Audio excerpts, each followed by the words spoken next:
an animated feature film which was made on people's phones during lockdown to raise money for the NHS and charities associated with the NHS is premiering on YouTube on Christmas Eve. It's called The Adventures of Sleepy the Magical Bear, and stars including Sylvester McCoy, Rick Wakeman, Eddie the Eagle have all given their voice talents to the project for free. So if you imagine it, they were all at home during lockdown, all recording their little bits, and it's all been put together. I spoke to the film's director, D.M. Rivers, who also wrote the books. We were joined by two of the cast members that he managed to bring on board, Hobbit star Richard Armitage and a member of the royal family, no less, Lady Ella Windsor. This Christmas, something very magical is about to happen. A young girl's life is about to change. All thanks to a magical bear who is called Sleepy. Like all good stories, it started with a dog walk back in March 2020. The pandemic was fastly approaching, and I wanted to do something within the Sleepy books to raise some money for the NHS.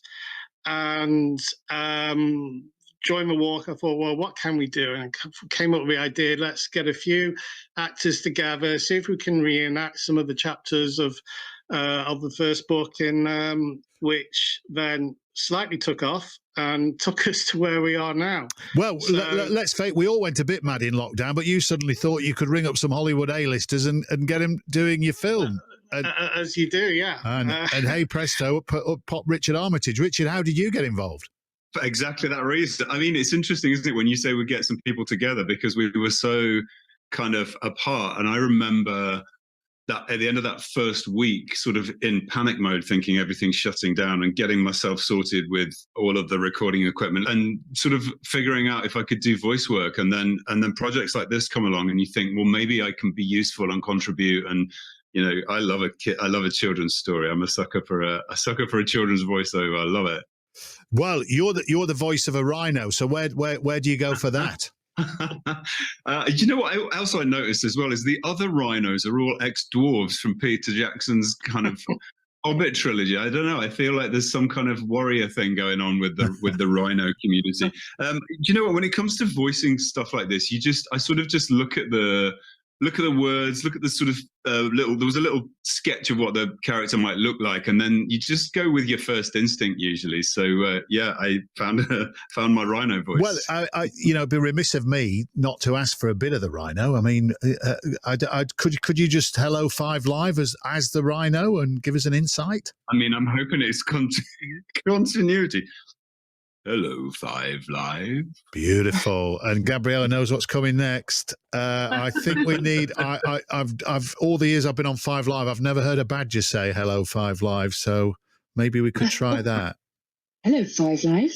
Listen, guys, was it all? Gabriella, coming to you. Was it all about? The project's for a great reason, but for you personally, was it about just having something to do during lockdown, something to keep you occupied? I was pretty busy during lockdown. I have to say, I was lucky enough to be able to continue working from home. But it was a wonderful diversion. Obviously, it's an amazing story. It's enchanting. It's uplifting. Not just for children, but it's a lovely, positive escape for all ages. And I felt really honoured to be asked to be involved. Such an amazing crew, and everyone's obviously been involved voluntarily. And did you have to do it all remotely? Were you all doing your bits wherever you were and then sending them in? Yeah, absolutely. I mean, I think maybe everyone did it in their own way. I mean, in my case, I was recording voice notes into my phone, recording little takes and doing it like that. Well, and also the badger sings, Gabriella. Now, should I ask? I mean, I don't know. Whenever I ask singers to sing, they'll say, "No, I've not had my daily honey. I can't do it." But how will? Oh, badger. Yeah. Hey. It's actually Jazzy the cat who ends up singing in this project. Okay. So I switched character for that. Jazzy the cat who then took it away with Sleepy and the Sleepettes, a little animal jazz band who played the song. Let the meridian settle away and remember it might be alright. Sometimes the riddle unravels itself and it gradually moves out of sight. And Richard, I mean, the obvious question is, but I suppose I'm asking two people who know what they're doing. But generally, most people in lockdown were doing Zoom calls and that kind of thing. But making a movie via your phone or whatever technology you use, I guess, with the films you've done, The Hobbit and all that kind of thing, CGI is just it's just another method of communication for you. It didn't phase you at all. It is, and in a way, you go from one extreme to the other. So flying across the other side of the world to be on Peter Jackson's soundstage on a massive scale like that, to actually, I was in a wardrobe with curtains for soundproofing because I had to do this makeshift studio. So you couldn't go between two, more extremes of scale. But that's what everybody was doing. We were just doing whatever we could, and it's interesting what you asked. Ella as well. Like, to be honest, I think I would have done this project whether it was pandemic or not.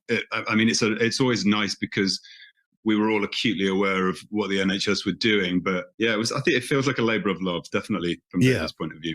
And David, we'll go in before we finish. We'll go into the details about how people can watch it eventually and donate and that kind of stuff. But just talk us through your contacts list, or was it just a fluke that you managed to get so many people on board? How did you go about it? Well, Ella came through a contact who's actually on the film, Karen Cooper. And then, as did Rick Wakeman and Ian Lavender. Richard, Eddie the Eagle came on first through, that was just a call to Eddie's agent. And then Richard soon followed. And then, as he was saying, we got 7 of the Hobbit cast on.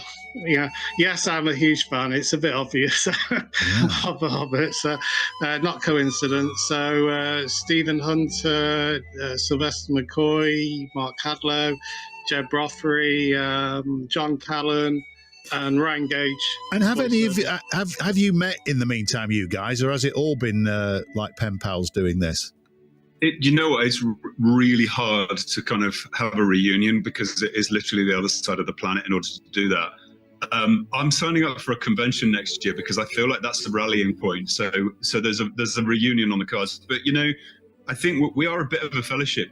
There's a sort of loyalty that runs between us. So it's very nice that we all came together for this. Yeah, well, the NHS is at the heart of it all. So, David, look, what are you going to do with any funds you raise, and how are you going to raise them? What can people do? The public can donate from 10 a.m. on Christmas Eve. That's on the Sleepy the Magical Bear Just Giving page.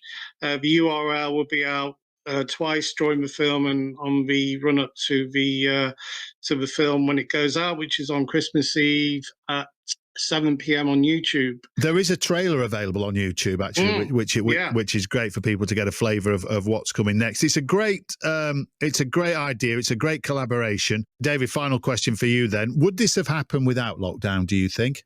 As a dream and a hope, yes.